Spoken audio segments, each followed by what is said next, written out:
This is Midweek Politics with Dave Pakman. Welcome back to Midweek Politics. I'm David Pakman. Of course, check us out on Facebook, facebook.com/midweekpolitics, as well as on Twitter, twitter.com/midweekpolitics. And make sure to get on that membership program. You know, the conference that I was at a couple of weeks ago presenting, the membership program was a topic of much discussion, and there's a lot of interesting stuff going on there. The Rand Paul civil rights debacle. I mentioned last week that I thought Rand Paul was kind of a dangerous guy and that the fact that he was winning in Kentucky is a little bit concerning. Well, he said that there's 10% of the Civil Rights Act that he would want to have discussions about. He said this to Rachel Maddow, and up and away, you know, here we go. And this was a 20-minute back and forth between Rachel and Rand Paul. Here's just one example of how he just would not really answer the questions, but he kept filibustering and making it clear that there's just some stuff about that darn Civil Rights Act that he doesn't like. Let's say there's a town right now, and the owner of the town swimming club says, we're not going to allow black kids at our pool. And the owner of the bowling alley in town says, we're not actually going to allow black patrons. And the owner of the skating rink in town says, we're not going to allow black people to skate here. And you may think that's abhorrent, and you may think that's bad business decision. But unless it's illegal, there's nothing to stop that there's nothing under your worldview to stop the country from resegregating like we were before the Civil Rights Act of 1964, which you're saying you've got some issues with.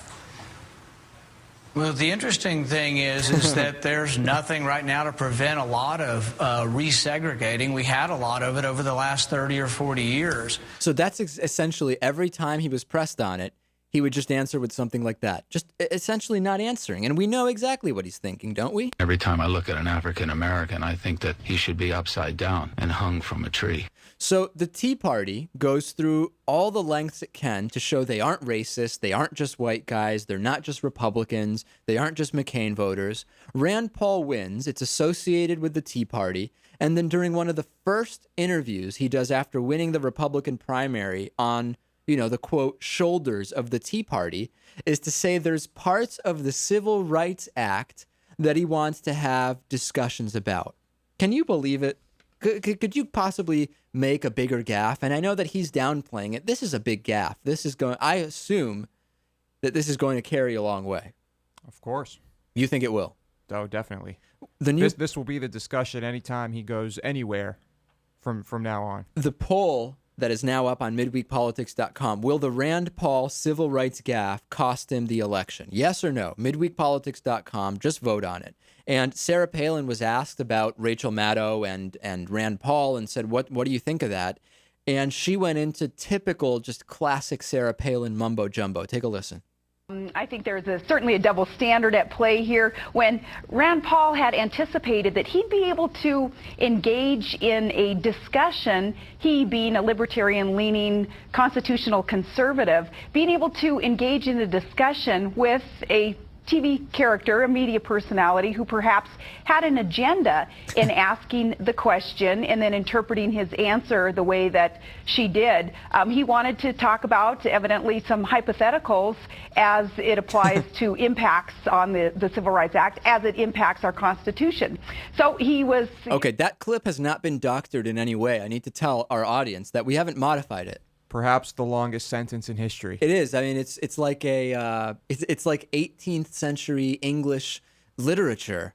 Sarah Palin, except it actually is all run-on sentences. It just makes no sense. It's mumbo jumbo. And she went on to say Rachel Maddow was prejudiced against Rand Paul. And even crazier, a Rush Limbaugh fill-in, who often fills in. This is a Professor Williams. He says to a caller that, well, you know, you listen to the equivocation that he makes here. In private acts, I'm asking, should people have the right to discriminate by race, sex, religion, and other attributes?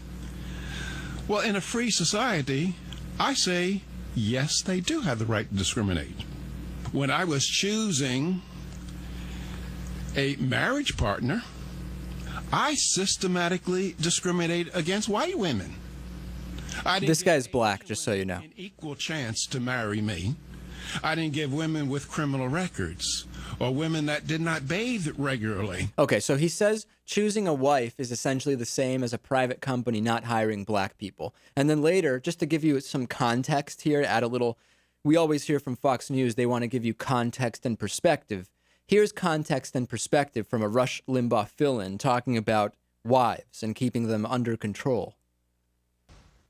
My wife just came in and made me lunch after she was mowing the yard. So, okay, good. You have her under control.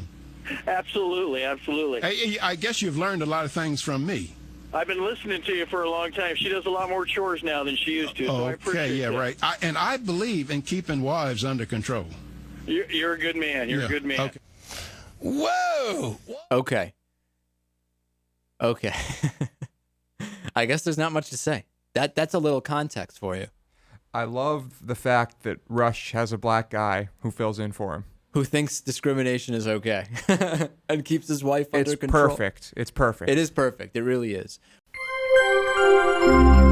Midweek Politics is brought to you in part by Jackson & Connor, classically modern men's apparel in Northampton, Massachusetts on the second floor of Thorne's Marketplace, and by DIF Design, specializing in custom business websites at difdesign.com. To find out more about underwriting Midweek Politics, visit midweekpolitics.com.